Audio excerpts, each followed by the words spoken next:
you have completed your earlier topics and I hope you are not facing any type of trouble into that. Still, if any purposes, please feel free to contact me over any media. Now we are starting here the next chapter that is coming out as human capital formation in India.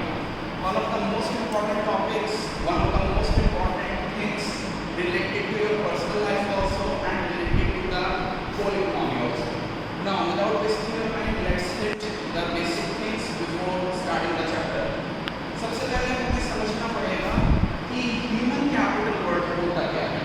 अब अगर आपने ध्यान से economics में productive resources या input resources या factor inputs को पढ़ा है तो you might be knowing that there are four major factor inputs.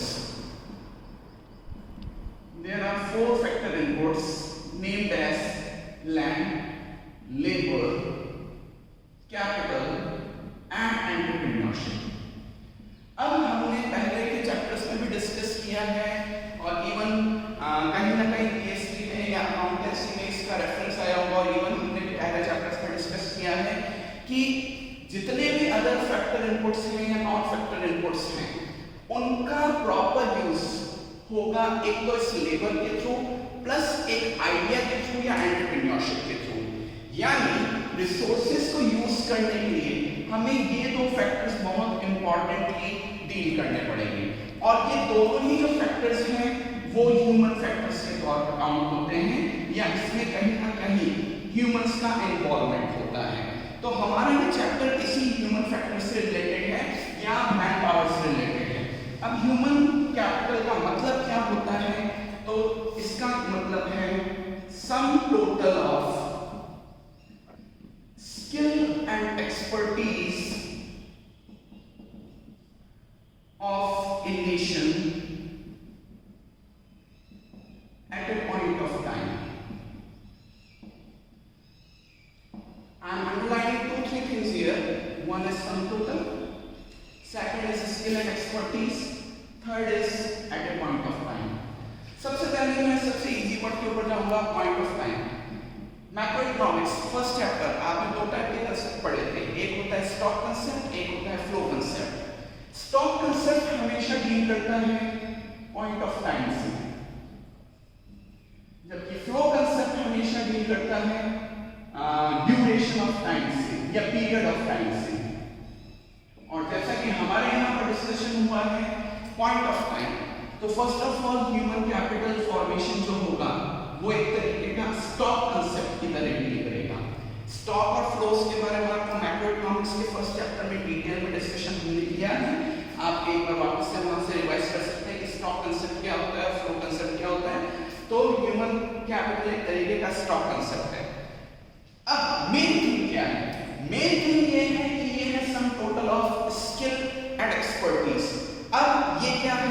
आज हम जानते हैं कि आप लोग भी पढ़ाई कर रहे हैं, इवन अभी लॉकडाउन भी चल रहा है, कंडीशंस नॉर्मल नहीं है, फिर भी आपके पेरेंट्स आपके एजुकेशन के लिए एफर्ट कर रहे हैं, आपके टीचर्स एफर्ट्स कर रहे हैं, तो कहीं ना कहीं इस एजुकेशन का कुछ तो मतलब होगा। इस एजुकेशन के थ्रू आप लेटर ऑन जाके एक अच्छा जॉब, एक अच्छी लाइफ स्टाइल क्रैक आउट करेंगे। बट अपार्ट दैट उससे भी बढ़ के आपकी फैमिली, आपको, आपकी सोसाइटी प्लस आपकी पूरी कंट्री और आपकी इकोनॉमी को उसका फायदा होगा। आज आप खुद सोचिए कि जब से ये आपका कोरोना आउटब्रेक हुआ है तो हम कितना अलग अलग प्रोफेशनल्स को देख रहे हैं। हम डॉक्टर्स की बात कर रहे हैं, हम लॉ पर्सन्स की बात कर रहे हैं, दैट इज पुलिसमैन वगैरह की बात कर रहे हैं, हम इंजीनियर्स की बात करते हैं, हम बैंकर्स की बात कर रहे हैं, हम टीचर्स की बात करें, प्रोफेसर्स की बात करें, और इवन मैं तो आपसे कहूंगा कि हम कॉमन लेबर की भी बात करें, तो ये सब ह्यूमन कैपिटल का पार्ट है। ह्यूमन कैपिटल का मतलब है स्किल एंड एक्सपर्टीज। डॉक्टर में अपनी स्किल और एक्सपर्टीज होती है, लॉ पर्सन्स जो लॉयर्स हैं, एडवोकेट्स हैं, जजेस वगैरह हैं, उनकी अपनी एक स्किल और एक्सपर्टीज है।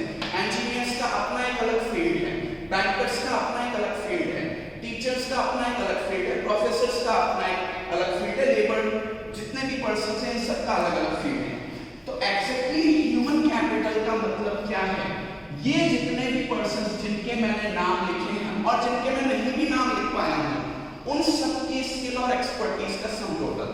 आज आप मुझसे बहुत से जने कहते हैं ओके हम कॉमर्स बैकग्राउंड से हैं, तो ऑब्वियसली हम ये नहीं कह सकते कि मैं डॉक्टर बनना चाहता हूँ, but we can go into law, we can become a banker, we can become a teacher, we can become a professor, we can become a software developer. तो जितने भी ऑप्शंस हमारे सामने खुलते हैं स्पेसिफिकली जॉब क्रिएशन के या money earning के, कहीं ना कहीं वो हमारी स्किल और एक्सपर्टीज को शो करता है। आज मैं टीचिंग कर रहा हूँ तो ऑब्वियसली मुझ में टीचिंग की स्किल्स हैं और मैं ऑब्वियसली सब्जेक्ट को जानता हूँ, सब्जेक्ट का मेरे पास नॉलेज है, तभी मैं आपके सामने ये कंटेंट डिलीवर कर पा रहा हूँ।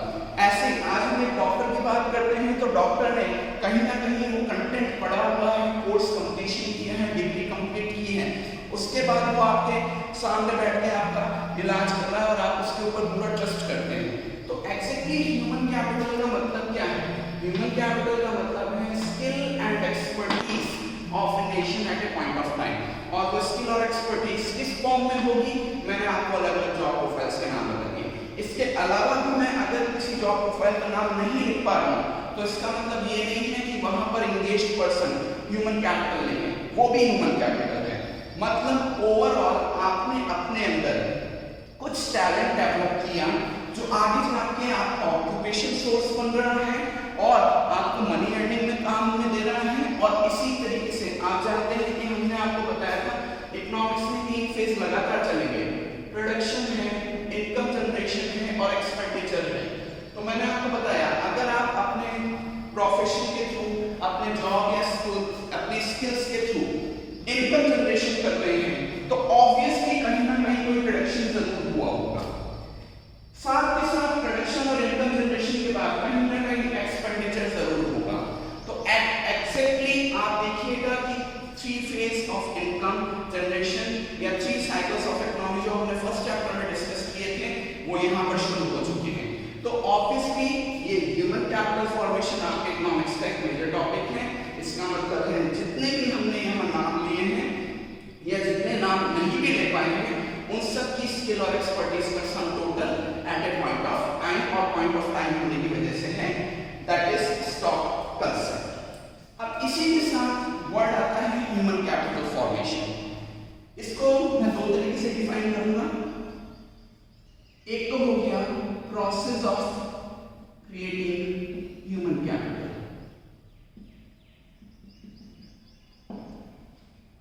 प्लस नंबर 2 दूसरे में हम इसको कहेंगे increase in the stock of human capital. अब एक बार फिर से आपके ऊपर ही आते हैं, हम डिस्कस कर रहे हैं कि आप एक रेप्यूटेड इंस्टीट्यूशन से अपनी एजुकेशन ले रहे हैं। इस एजुकेशन का कोई तो पर्पस होगा या विदाउट हम किसी पर्पस के एजुकेशन ले रहे हैं।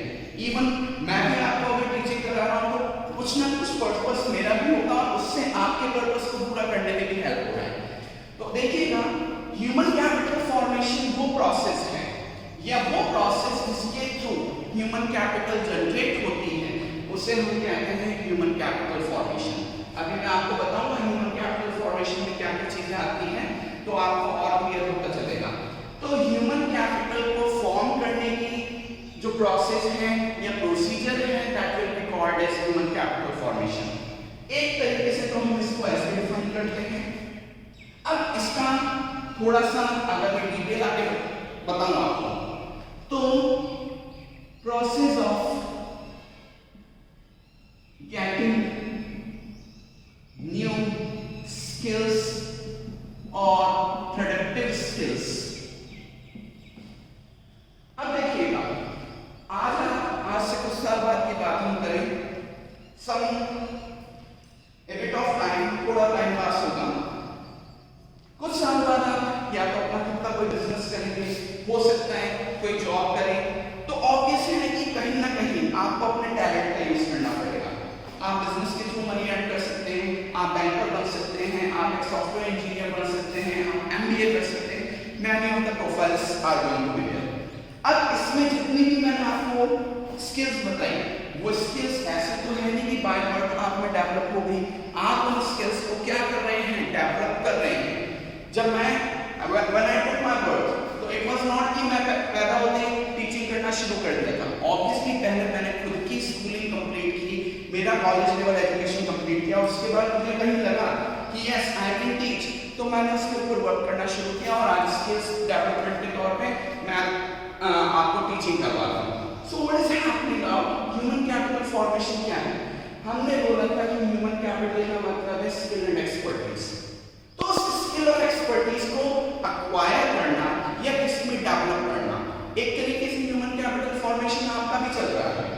आप में से ही जो क्लास के स्टूडेंट्स हैं, आप में से आगे जाके कोई बैंकर बनेगा, आप में से आगे जाके कोई सीए बनेगा, कोई सीएस करेगा, कोई एमबीए करेगा, कोई बिजनेस करने वाला है, कोई मल्टीनेशनल फर्म में वर्क करेगा, कोई लॉयर बनेगा, कोई जज बनेगा।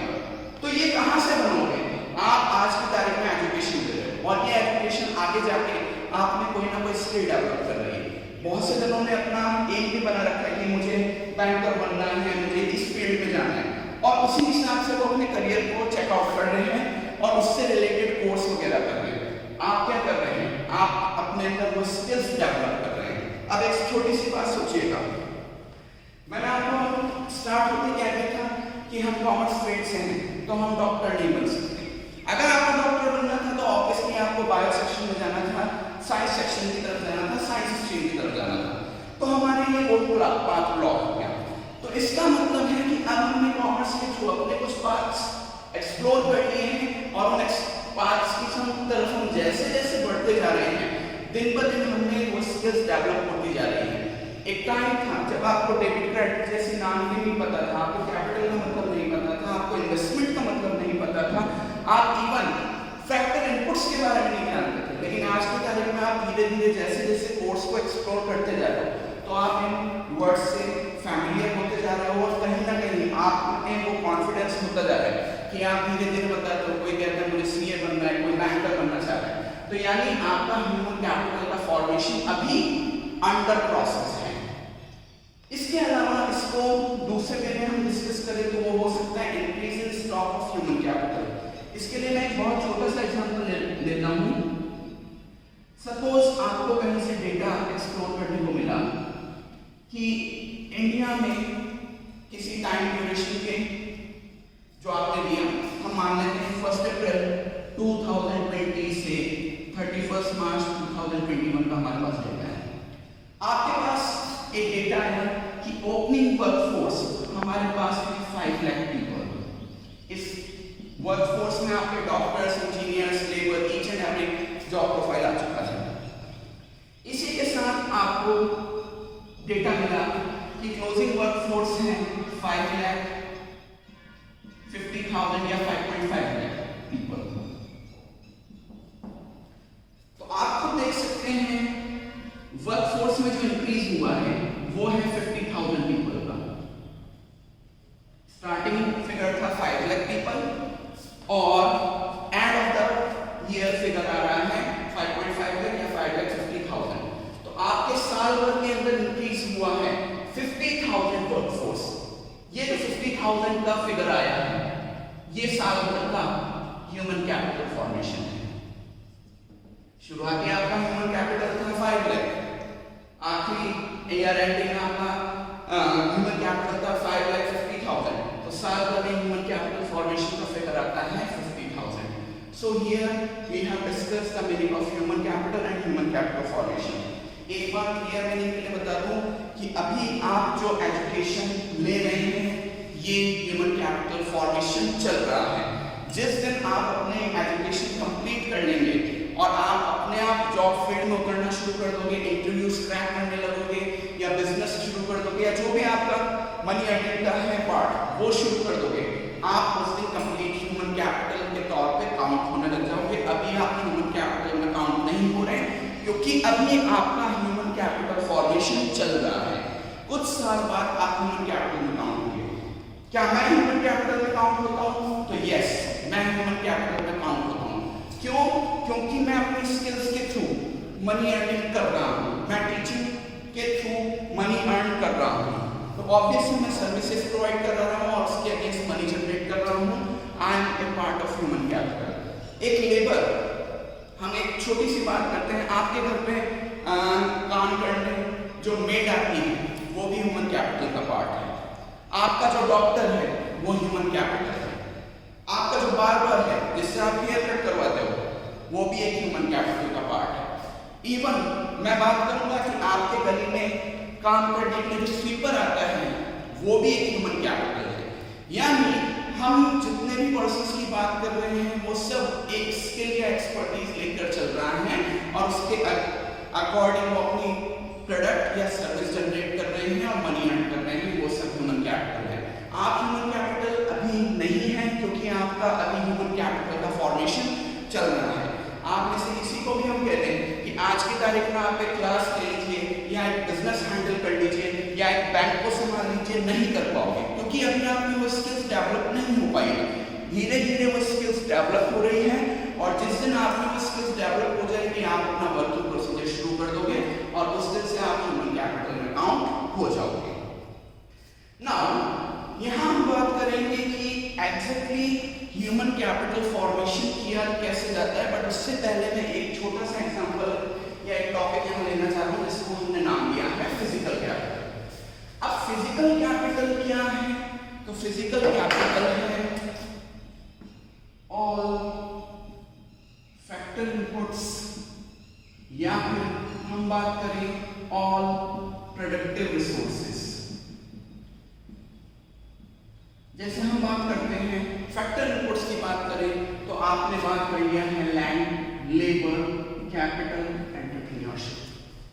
अब एक बात सोचिए कि इंडिया एक बहुत बड़ी कंट्री है, according to the area 7th largest country हम आते हैं। बट सोचिए अगर इंडिया में एक भी पर्सन नहीं रहता होगा, यानी इंडिया की पॉपुलेशन 0 होती, तो क्या इतनी बड़ी कंट्री या इतने बड़े लैंड पीस का कोई काम न होता? आप एग्जांपल के तौर पे ले सकते हैं अंटार्कटिका। अंटार्कटिका एक मेजर कॉन्टिनेंट है वर्ल्ड का, बट द थिंग इज और कॉन्टिनेंट है तो ऑब्वियसली लैंड रिसोर्सेज है, वहां पर लैंड है, मिनरल्स हैं, नेचुरल रिसोर्सेज हैं, but the thing is Antarctica is not habitable. Antarctica में केवल रिसर्चर्स रहकर वहां पर रिसर्च कंडक्ट कर रहे हैं। तो अभी तक जितने भी वहां के लैंड रिसोर्सेज हैं या जितने भी अदर रिसोर्सेज आते हैं, नेचुरल रिसोर्सेज आते हैं, उनका कोई यूज पॉसिबल नहीं हो पा रहा है। आज आप बात करते हैं कैपिटल की। इंडिया सालों से एक अच्छा कंट्री रहा है in terms of economic prosperity. हमने बात किया था कि ब्रिटिश रूल से पहले इंडिया को सोने की चिड़िया कहा जाता था और इसी सोने की चिड़िया ने अंग्रेजों को अपनी तरफ अट्रैक्ट किया और हमारी ही कमी की वजह से अंग्रेज हमें लूट के चले गए। फिर हमने थोड़ा स्ट्रगल किया, बट आज की तारीख में हम फिर से ट्रैक पर आए हैं और नेक्स्ट सुपर पावर के तौर पे इंडिया का नाम लिया जा रहा है। अब सोचिए इंडिया के पास मनी, नेचुरल रिसोर्सेज या जितने भी हमारे पास नेचुरल गिफ्ट्स हैं वो सब अवेलेबल है, बट सोचिए अगर हम उनका यूज नहीं कर पाए तो कोई काम का नहीं। आज हम कहते हैं कि हमारे यहाँ पे आपने एक मूवी देखी हुई है Joker, that is star cast by Akshay Kumar and Sonakshi Sinha. उसमें आपने अगर लास्ट का सीन देखा हो तो लास्ट के सीन में दिखाया जाता है कि वहां से क्रूड ऑयल निकलता है, लेकिन वहां की जमीन से क्रूड ऑयल निकलता है, लेकिन क्योंकि विलेजर्स उस क्रूड ऑयल की अहमियत ही नहीं जानते हैं कि वो क्रूड ऑयल क्या कर सकता है, कितना प्रेशियस रिसोर्स है, तो वो गांव ऐसा ही रह जाता। बट जब उन्हें उसकी क्रूड ऑयल की अहमियत पता चलती है तो दे नो कि they have achieved something big और बिगर।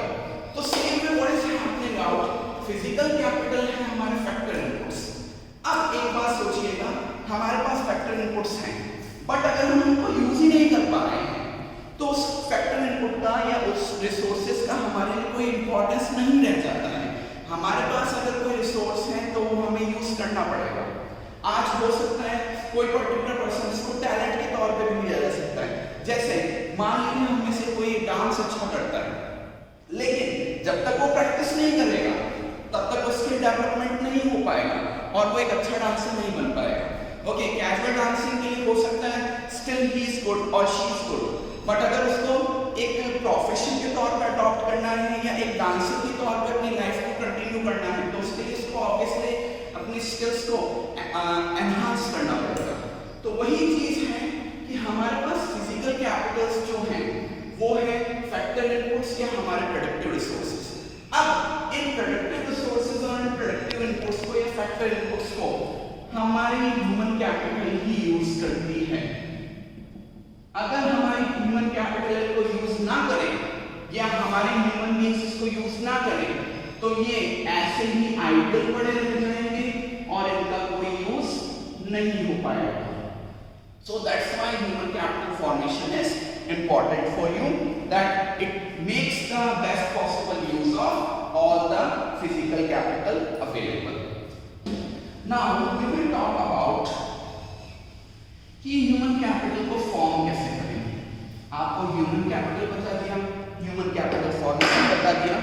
अब वो तरीके पढ़ते हैं जिनसे ह्यूमन कैपिटल फॉर्मेशन किया जा सकता है। तो उन पॉइंट्स के नेम हैं expenditure on education, expenditure on health, on the job training, study program for adults, migration and expenditure on information. One by one इनको explain कर लेते हैं। सबसे पहला ही पॉइंट आ रहा है एक्सपेंडिचर ऑन एजुकेशन। अब देखिएगा, आज हम सब जानते हैं कि एजुकेशन दिन ब दिन महंगी होती जा रही है।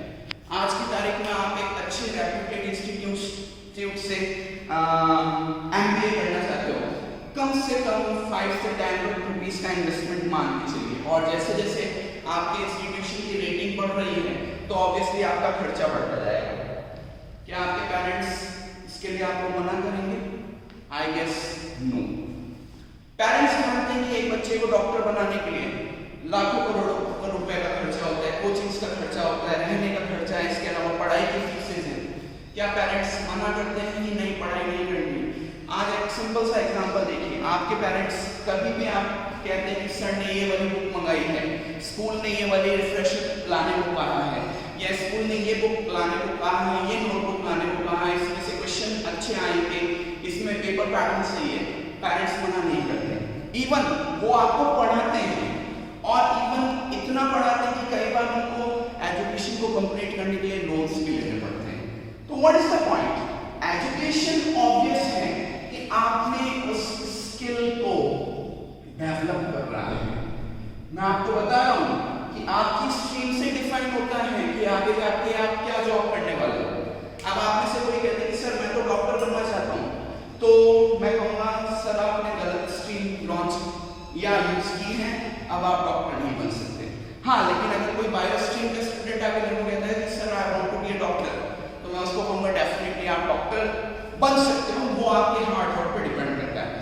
आप में से कोई आके मेरे को कहता है कि सर मेरा ड्रीम है कि मैं एक सीए बनना चाहता हूँ, मैं एक बैंकर बनना चाहता हूँ, मैं आरबीआई गवर्नर बनना चाहता हूँ, मैं वर्ल्ड बैंक का प्रेसिडेंट बनना चाहता हूँ, बन सकते हो क्योंकि आप बैंकिंग फील्ड की तरफ जा रहे हो या बैंकिंग फील्ड से रिलेट करते हो। तो आप एजुकेशन ले लो, वो एजुकेशन ऑब्वियस है कि आप में एक स्किल जनरेट कर रहा है, आप में एक्सपर्टीज जनरेट कर रहा है, और यही स्किल या एक्सपर्टीज आगे जाके आपका जॉब प्रोफाइल बनेगा। आप में से, मैं आपको बार बार कह रहा हूँ, आप में से कोई भी आने वाले 10 साल में मुझे डॉक्टर के तौर पर नहीं मिलेगा, बट हो सकता है आप में से बहुत से जने मुझे बैंकर्स के तौर पर मिले, आप में से कुछ जने मेरे को सॉफ्टवेयर डेवलपर्स के तौर पर मिले, आप में से बहुत से जने मुझे किसी फर्म के, किसी मल्टीनेशनल फर्म के एग्जीक्यूटिव्स के तौर पर मिले, फाइनेंस ऑफिसर्स के तौर पर मिले, क्योंकि आप अब उस फील्ड की तरफ जा चुके हो। तो एजुकेशन एक सबसे पहला मीडियम है जो ह्यूमन कैपिटल फॉर्मेशन के लिए इन्वॉल्व कराता है। And remember, expenditure on education जो है उससे कहीं ज्यादा आपके एजुकेशन के बेनिफिट्स हैं। एक्सपेंडिचर होगा एजुकेशन के ऊपर, बट अगर आपने वो एजुकेशन अच्छे से कर ली तो उसके बाद उस एजुकेशन की वजह से आने वाले सालों में आपको जो बेनिफिट होंगे, मैं और कुछ नहीं कहता हूँ, मैं आपको सीधी बात कहता हूँ, आप जिस जॉब प्रोफाइल में जाओगे, जिस भी फील्ड में जाओगे, आप उससे जितनी अर्निंग करोगे वो आपके टोटल एजुकेशन के किए हुए खर्चे से कहीं ज्यादा होगा। इसीलिए पेरेंट्स एजुकेशन पे खर्च करते हैं पैसा, और एजुकेशन के लिए इवन आपकी लोन भी देते हैं। आपने कई बार देखा होगा, आप स्कूल जैसे एग्जाम्पल यूं कहें कि पापा को आपने कहा कि पापा मेरे को एक बाइक ला के दे दो, तो हो सकता है पापा अवॉइड करते हैं, इस मंथ नहीं, नेक्स्ट मंथ। लेकिन आपने कहा कि पापा मेरे को स्कूल के लिए ये बुक चाहिए, आपके पापा को डेफिनेटली वो ला के देंगे। आपको हो सकता है कि पापा ने कहा कि, या आपने कहा कि पापा चलो एक ट्रिप पे चलते हैं, हो सकता है वो ट्रिप उस महीने उस साल नहीं हो पाए, लेकिन आपका हो कि पापा स्कूल की फीस जमा करनी है, या एग्जाम का कोई फॉर्म भरना है, या एग्जाम के लिए कोई गाइड लानी है, आपके पेरेंट्स इसको कंप्लीट करते हैं। So what is this? They are doing expenditure on your education, जिसका आपको आने वाले सालों में बेनिफिट मिलने वाला है। दूसरा हम बात करते हैं एजुकेशन ऑन हेल्थ। हम सब ने एक बहुत अच्छी लाइन सुनी हुई है शुरुआत से, a sound mind resides in a sound body। अब एक खुद बात सोचिए, आप एक बीमार पर्सन हैं, आप एक अनफिट पर्सन हैं, आप वर्क तो करना चाहते हैं, बट वर्क करने के लिए आप में एबिलिटी भी है, बट फिजिकली या मेंटली स्टेट आपका प्रिपेयर नहीं है, आप वर्क करते करते थक जाते हैं, आप बीमार रहते हैं, तो क्या आप अपना बेस्ट दे पाओगे? I guess no. आप इवन देखते हैं कि स्कूल में भी जब क्लासेस होती है, बाय चांस किसी दिन किसी की तबीयत खराब होती है तो वो क्लास में कंसंट्रेट नहीं कर पाता है। चलिए एक आधे दिन किसी की भी तबीयत खराब हो सकती है, मेरी भी हो सकती है, जिस दिन मेरी तबीयत खराब होगी तो ऑब्वियसली मैं भी कहूँगा कि बेटा आई एम नॉट वेल, आज मैं नहीं पढ़ा रहा हूँ, आप जो करना चाहते हैं कर सकते हैं। बट अगर ये प्रोलॉन्ग पीरियड के लिए चलता है तो क्या स्कूल में वो टॉलरेट करेगा? वो कहेगा कि सर आप अच्छा सा ट्रीटमेंट लीजिए, आप रेस्ट करिए, एक बार फिट हो जाए उसके बाद स्कूल आइए। रोज रोज आप बीमार पड़ते हैं, रोज रोज आपको रेस्ट चाहिए होता है, तो school will not tolerate me, even students will not tolerate me. वो एक ही बात कहेंगे, सर तो हमेशा ही बीमार रहते हैं, रोज आज मेरे ये हो रहा है, आज मुझे वो प्रॉब्लम है, क्लास ही नहीं लेते। तो एक अच्छी हेल्थ का होना बहुत जरूरी है, क्योंकि अगर आप में अच्छी हेल्थ होगी तो आप अपनी स्किल का बेस्ट यूज कर पाओगे। बेस्ट यूज ऑफ स्किल तभी हो पाएगा जब आप एक अच्छी हेल्थ के मालिक होंगे। I don't want to create any controversy, हम कोई कंट्रोवर्शियल स्टेटमेंट नहीं देना चाहते हैं, बट स्टिल आप एक खुद सोचिए, आपने अभी रिसेंटली देखा है कि एक प्रोमिनेंट एक्टर, एक प्रॉमिसिंग एक्टर, उसने सुशांत सिंह राजपूत बहुत अच्छी एक्टिंग करते थे। आप में से बहुत से जन उनके फैन फॉलोइंग होंगे, मूवीज देखी होंगी, गाने गाते होंगे, डांस स्टेप्स फॉलो करते हो, एक्टिंग स्टाइल फॉलो करते हो, but he took a great step and ended his life. अब फिजिकली उनको कोई प्रॉब्लम नहीं आ रही थी, but mentally he was in stress. Newspapers में आ रहा है कि उनका डिप्रेशन का इलाज चल रहा था। तो डिप्रेशन क्या कर रहा था? उनकी मेंटल हेल्थ को स्पॉइल कर रहा था, और उस मेंटल हेल्थ की स्पॉइल होने की वजह से आज की तारीख में हम जानते हैं कि Sushant Singh Rajput has taken a great step, और एक ग्रेट लॉस हुआ उनकी फैमिली के लिए, फिल्म इंडस्ट्री के लिए, उनके फैंस के लिए। अब सोचिए, अगर वो मेंटली भी पूरे फिट एंड फाइन होते तो क्या वो ऐसा कोई स्टेप उठाते? आज आप बड़े बड़े फिल्म स्टार्स के नाम ले सकते हैं, अमिताभ बच्चन है, सलमान खान है, शाहरुख खान है। आज जब भी वो पर्दे पर आते हैं तो ऐसा लगता है कि हाँ भाई हीरो की एंट्री हुई है। वहां कोई वो बीमार कैरेक्टर प्ले नहीं करते हैं, वो बिल्कुल एनर्जेटिक कैरेक्टर प्ले करते हैं। और अगर कोई बीमार कैरेक्टर प्ले भी किया है तो हम शायद उसको पसंद नहीं करते, हम उस कैरेक्टर को पसंद करते हैं जो एनर्जेटिक है। अब सोचिए, आपका हीरो खड़ा है, दुश्मन 100 दुश्मनों की फौज आ रही है, 100 गुंडे आ रहे हैं, आपको क्या लगता है? आप अपने हीरो को पिटता हुआ देखना चाहोगे या आप देखना चाहोगे कि आपका हीरो एक एक को उठा उठा के फेंक दे? अब अगर आपका हीरो पहले से उठा उठा हुआ है, sorry for my bad tongue, just for easy going explanation के लिए जा रहा हूं, आपका हीरो पहले से टूटा फूटा हुआ है, हाथ टूटा हुआ है, पैर टूटा हुआ है, फिर भी आप सोचते हो कि एक बार तो हीरो उठे और 4-5 को गिरा के आ जाए। तो ये क्या है? आप चाहते हो कि आपका हीरो हेल्दी हो, और कहीं ना कहीं आप खुद भी हेल्दी होना चाहते हो, क्योंकि आप अपने आप को हीरो लुक देना चाहते हो। तो आज आप जिम ज्वाइन करते हो, आप योगा करते हो, या इवन आपके पेरेंट्स भी आपको मोटिवेट करते हैं कि एक हेल्दी लाइफस्टाइल रखो। क्यों रखो? क्योंकि हो सकता है आप एजुकेशन अच्छी ले लो, लेकिन जैसे जॉब में उतरते हो, बॉस ने कहा कि बेटा आज मिस्टर एक्स, आज अपनी एक मीटिंग है, 4 घंटे की मीटिंग है, घर पे फोन कर देना कि आज कोई डिस्टर्ब नहीं करेगा। सर 4 घंटे की मीटिंग, सर मेरा तो सर दर्द हो रहा है, सर मुझे बुखार हो रहा है, सर मुझे ये प्रॉब्लम है। चलिए एक आधे दिन किसी दिन प्रॉब्लम हो सकती है, आपका बॉस भी आपको टॉलरेट कर लेगा, लेकिन जिस भी दिन वो मीटिंग के लिए बुलाता है, जब भी असाइनमेंट के लिए बुलाता है, आप खड़े हो जाते हो कि sir I am not feeling well, मुझे ये ट्रबल है, मुझे वो ट्रबल है। तो आई डोंट थिंक वो आपको टॉलरेट करेगा, वो आपको एक ही बात कहेगा, please get a proper treatment and then come to the job. So expenditure on health भी जरूरी है। So this is the second point in case of that human capital formation. इसके बाद आता है आपका on the job training. On the job training का मतलब ये है कि हम सब जानते हैं कि नॉलेज का कोई एंड नहीं है और knowledge day by day develop होता जा रहा है, knowledge day by day develop होता जा रहा है। तो नई नई स्किल्स को डेवलप करना, अपने वर्कर्स में नई नई स्किल्स और एक्सपर्टीज को डेवलप करना, उनको नई नई स्किल्स और एक्सपर्टीज से आइडेंटिफाई कराना, फैमिलियर कराना, that is on the job training. मुझे अभी इंफॉर्मेशन मिली है कि आपके बीएसटी में स्टाफिंग का चैप्टर चल रहा है, तो स्टाफिंग के साथ आपको उसमें ट्रेनिंग का पोर्शन देखने को भी मिलेगा, जिसमें आप पढ़ोगे on the job training and of the job training.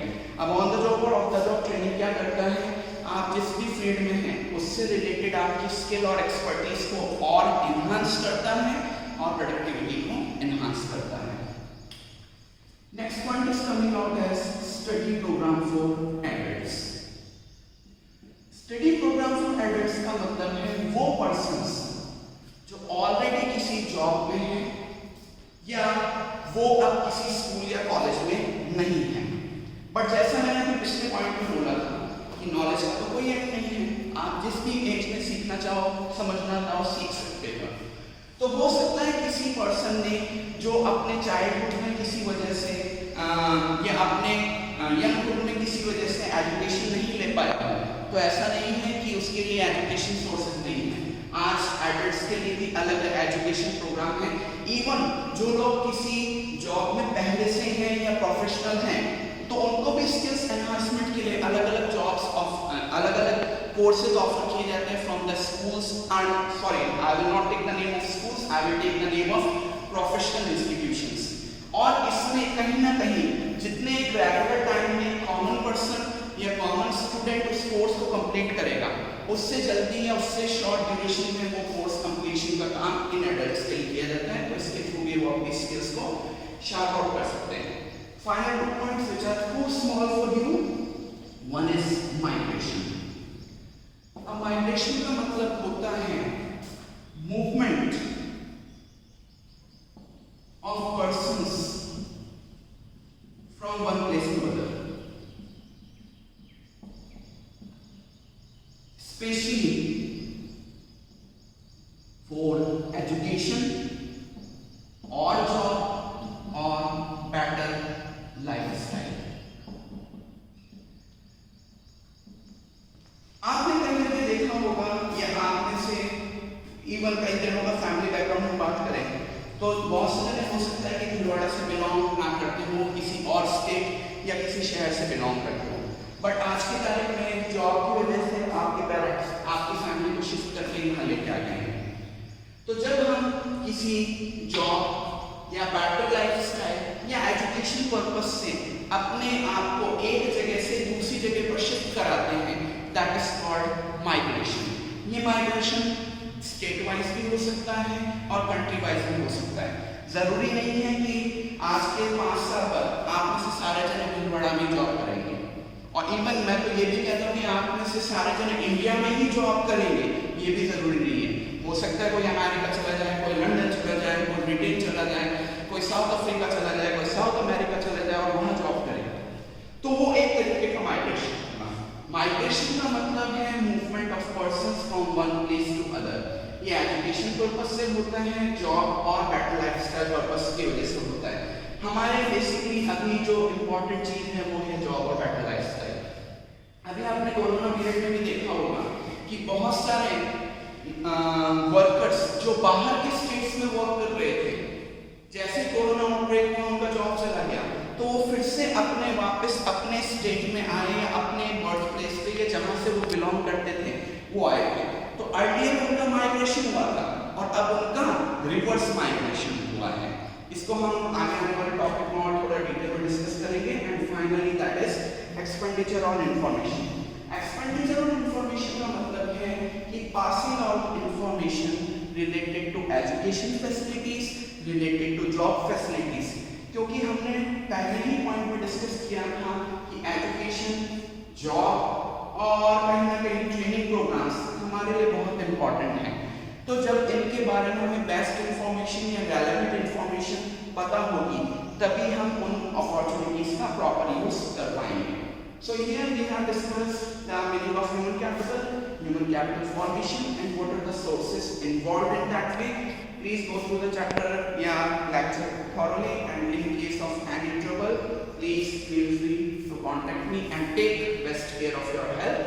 We will meet in the next lecture.